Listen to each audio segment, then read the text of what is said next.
بسم اللہ الرحمن الرحیم۔ مرزا جیلمی ملعون شخص نے پچھلے دنوں جو حضرت امیر معاویہ عمر بن عاص مغیرہ بن شعبہ رضی اللہ تعالیٰ عنہ کی گستاخی کی تھی، جس کا ہم نے منہ توڑ جواب دیا تھا، جس میں وہ کہہ رہا تھا جی حدیث عمار کو یہ پیش نہیں کرتے، تو ہم نے اس کا جواب دیا۔ اب اس کے پاس ہمارے اس بیان کا انشاءاللہ قیامت تک کوئی جواب نہیں۔ جو ہم نے مسلم شریف کی حدیث پیش کی اس پر اس نے اعتراض کیا ہے۔ یہ دونوں جماعتیں حق پر تھیں۔ رسول اللہ کا فرمان ہے مسلم شریف کے اندر 4257 سے لے کر 61 تک یہ حدیث ہیں۔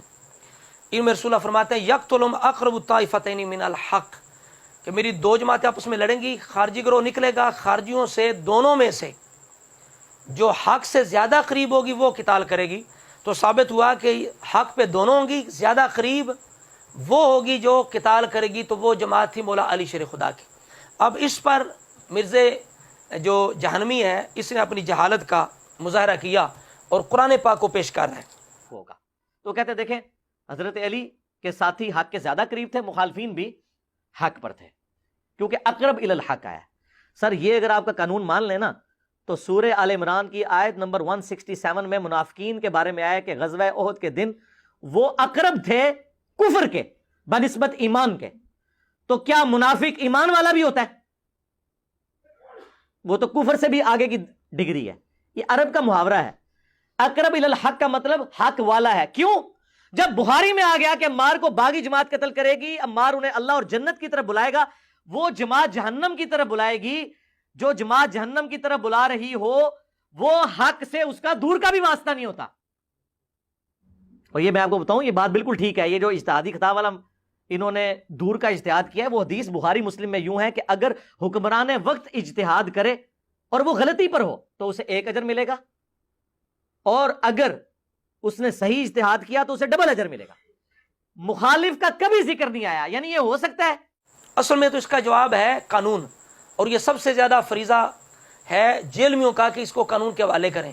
ہم جو اس کا جواب دیتے ہیں، ہم تو دیتے ہیں اپنے سنی بھائیوں کے لیے، لیکن یہ گٹر کا کیڑا جو ہے یہ سمجھتا ہے کہ میں بڑا کچھ ہوں، میرا یہ جواب دے رہے ہیں۔ ہمارے نزدیک تو گٹر کے کیڑے سے بھی گندا ہے بیٹا۔ اور کیسے تیرے بدبخت ہیں والدین جن کے گھر میں تو گندا بچہ پیدا ہوا ہے، صحابہ کو بھونکنے والا گستاخ۔ تو جیلمیوں پہ ضروری ہے کہ اس کو قانون کے حوالے کریں۔ سب سے پہلے اس کا جواب اصل میں مرزا جیلمی کا یہ ہے، دن بدن اس کی یہ حرکتیں گستاخیاں بڑھتی جا رہی ہیں۔ تو جب تک یہ قانون کے شکنجے میں نہیں آئے گا، یہ قابو نہیں آئے گا۔ اس پر قانون جو ہے وہ لاگو ہونا چاہیے کہ یہ شخص زندگی میں کبھی لیکچر نہیں دے سکتا، اتنا بڑا گستاخ اور فتنہ یہ شخص ہے۔ اب اس نے وہ ہمارے اس دلیل کا جواب دیتے ہوئے یہ قرآن پاک کی آل عمران سورت کی آیت نمبر 167 پیش کرتا ہے۔ کہتا ہے دیکھو تم کہتے ہو کہ وہ دونوں حق پہ تھے، اقرب لفظ آیا نا، تو یہ جیل کو پتہ نہیں کہ یہاں بات کیا ہو رہی ہے، ٹھیک ہے؟ وہ جس طرح بھوکے کو وہ جو بھی نظر آتے روٹیاں نظر آتی ہیں، تو پرلے درجے کا جاہل ہے، نہ اسے حدیث تفسیر کچھ بھی نہیں آتا، صرف بھونکنا جانتا ہے۔ اور اس کے سننے والے ایسے جاہل ہیں، بدبخت ہے کہ ان کے درمیان میں بیٹھ کے صحابہ کو بھونکتا رہتا ہے، وہ چپ کر کے سنتے رہتے ہیں۔ یہ یاد رکھ لو، اس کو خاموشی سے مست ہو کے سننے والوں، قیامت والے دن تم بھی اس کے عذاب میں شریک ہو۔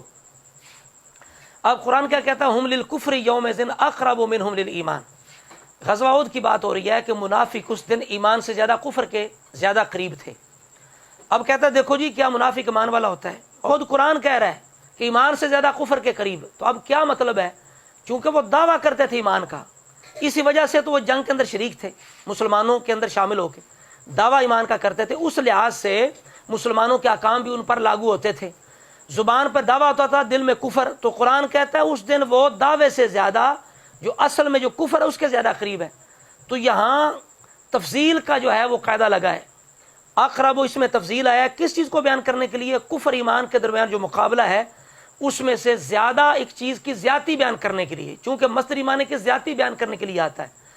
تو اس جاہل نے اگر یہ صرف نحو کے 2-4 قاعدے کلیے پڑھے ہوتے سے پتہ ہوتا۔ اب دیکھو وہاں تو کفر ایمان دونوں کے درمیان مقابلہ ہے، یہاں جماعتوں کے درمیان مقابلہ ہے حق کی وجہ سے۔ لانتی شخص، یہاں باطل کی بات نہیں ہوئی، یہ دونوں جماعتوں کی بات ہو کہ دونوں کے درمیان حق میں مقابلہ ہے کہ حق سے زیادہ قریب کون ہے۔ تو رسول اللہ فرماتے ہیں یقتلہم، یعنی ان سے، اس خارجی گروہ سے قتال کرے گی کون سی جماعت؟ اقرب الطائفتین، دو میں سے جو زیادہ قریب ہوگی، کس سے؟ من الحق۔ اب حق پہ دونوں ہیں، مقابلہ اس بات پہ ہو رہا ہے کہ دونوں حق پہ ہیں۔ وہ جو حق پہ نہیں ہے وہ نکلنے والا ہے خارجی، इसी वजह से तो मौला अली ने हजरत मुआविया से जंग को बंद कर दिया। कुरान कहता है फ़क़ातिलुल्लती तबग़ी हत्ता तफ़िया इला अम्रिल्लाह, कुरान तो कहता है जंग जारी रखो। मौला अली ने इसलिए तो बंद की, खारजियों से बंद नहीं की, उन्हें ख़त्म कर दिया। मुआविया से क्यों बंद की? कि वो हक पर थे, बातिल पे नहीं थे, इसलिए जंग बंद की। और जिन्हें तकलीफ होती है, बागी बागी कहते हैं हदीस बार की वजह से, वो इस बात का जवाब दें। अगर तुम्हारे नज़दीक वही बागी है जो सरकश होता है, तो फिर मौला अली जंग बंद ना करते।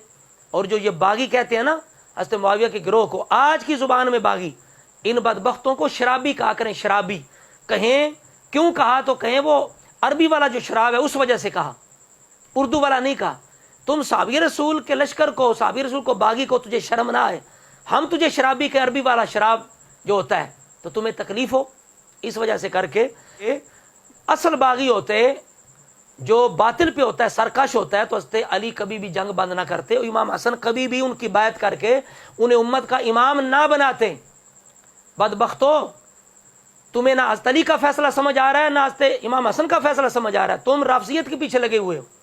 अब वाजे है कि हक पे दोनों हैं, बातिल पे नहीं। बातिल पे वो हैं जो निकल गए हैं हज़रत अली के गिरोह से, खारजी, ये दोनों हक पे हैं, खून उस्मान के लिए लड़ रहे हैं, जिस तरह वो बुखारी शरीफ के अंदर है। रसूलुल्लाह ने फरमाया मेरी उम्मत के अजीम दो जमातें लड़ेंगी, दावत दोनों की वाहिद होगी, दावत दोनों की वाहिद होगी।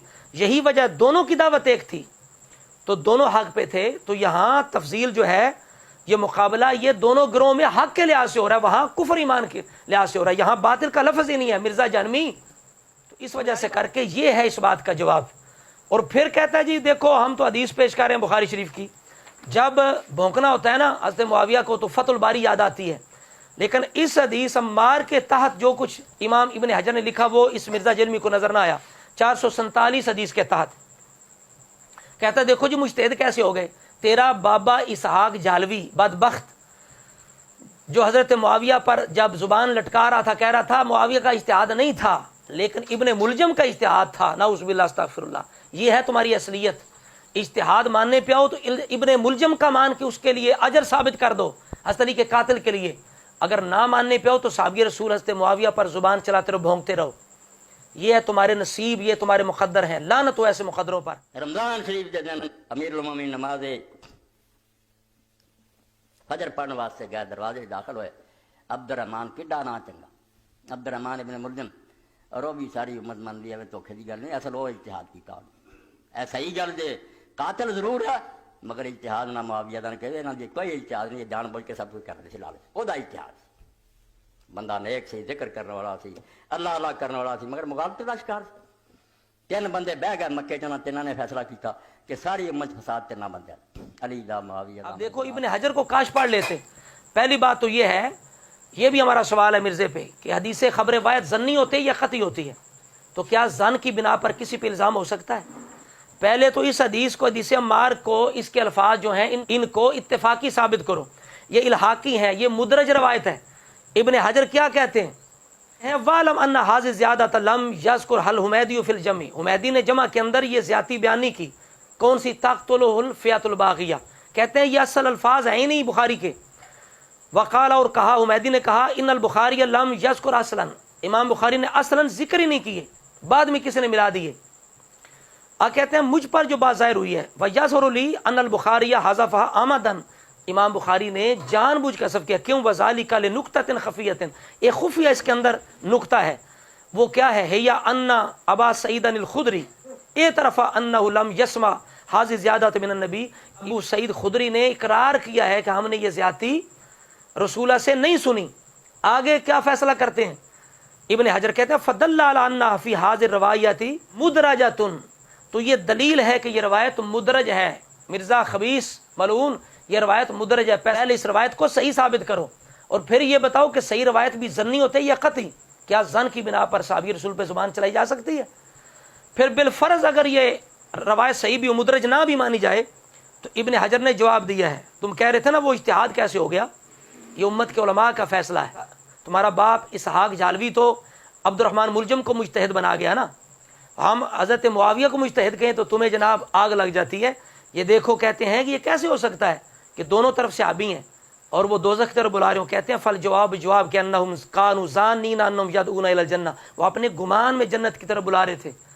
वो इताअत इमाम थी क्यों? कहते हैं वो हम मुजतहिदूना ला लौम अलैहिम फी इत्तिबा जुनूनिहिम, वो मुजतहिद थे और अपने अपने गुमान की इत्तिबा कर रहे थे, उन पर कोई मलामत नहीं है। अल सुन्नत उन पर मलामत नहीं करेंगे, जो करेंगे वो सवाई होंगे, वो राफजी होंगे, वो मिर्ज़ा जहनवी होगा जो उन्हें मुजतहिद नहीं मानेगा और उन पर मलामत करेगा। ये लिखा इब्न हजर ने। जब शरायत सुलह की बात आई, हज़रत मुआविया पे तुमने भौंकना था मिर्ज़ा जहनवी, उस वक़्त तुझे इब्न हजर याद है, फतुल बारी भी याद आई, और इस हदीस की 447 की शरह में इब्न हजर का फैसला क्यों नज़र नहीं आया? तो इस वजह से करके हमने जो रवायत पेश की मुस्लिम शरीफ की कि अक़रबु ताइफ़तैनी मिनल हक़, कि दोनों ग्रोह हक़ पे होंगे लेकिन हक़ से ज़्यादा करीब होगा जो किताल करेगा, वो बिल्कुल अपनी जगह सही है और इसका जवाब मिर्ज़े के पास नहीं है। लिहाजा हदीस अम्मार के बारे में अगर अब भी मिर्ज़े को कुछ शक हो, हमें अपने पास बुलाओ, अपनी एकेडमी के अंदर, इंशाअल्लाह 2 मिनट के अंदर तुम्हारी बोलती बंद ना करे तो फिर कहना। अल्लाह ताला जल्ला वाला की बारगाह में दुआ है कि अल्लाह ताला मिर्ज़े के शर पे लानत करे और जो जेलम वाले हैं उन्हें अल्लाह ताला कुछ होश अता फरमाए, कुछ उन्हें एहसास अता फरमाए, वो इसे कानून के शिकंजे के अंदर इस खबीस और मलून शख्स को दें। और जो बैठ के सुनने वाले हैं अल्लाह ताला उन्हें भी हिदायत अता फरमाए, और जितने हमारे सुन्नी भाई हैं उनको इसके शर से, इस जैसे के शर से अल्लाह ताला महफूज फरमाए। अस्सलामु अलैकुम व रहमतुल्लाहि व बरकातहू।